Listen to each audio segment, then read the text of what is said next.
Hi there, Matt from Panasonic here to share tips and tricks for your Panasonic PTZs. If you haven't done so already, please like and subscribe to become a PTZ master yourself. And feel free to leave a comment below if you have any questions. In this video, I will show you how to connect your PTZ cameras to the HRP1010. This will make it a lot easier to access all the settings you need to get your production to the next level. Let's begin.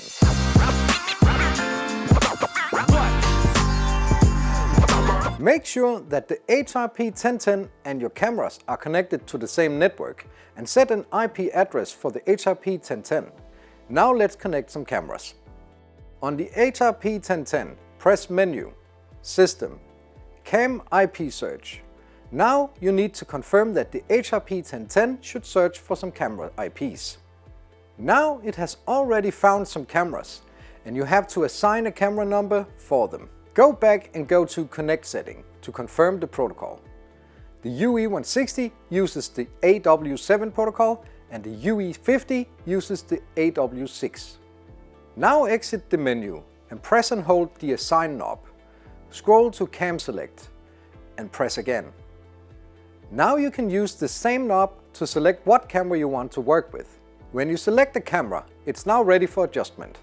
As the HRP1010 has a lot of shortcuts and direct access to many functions, you will soon realize that this will take you to a whole new ballgame.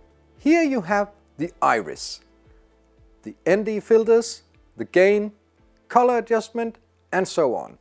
On the UE160, you can even control the green color. So why not get rid of green tone in these fixture lightings that you might encounter in many conference halls? How much do you need to adjust on the fly when in production? And do you think this could make a difference to you?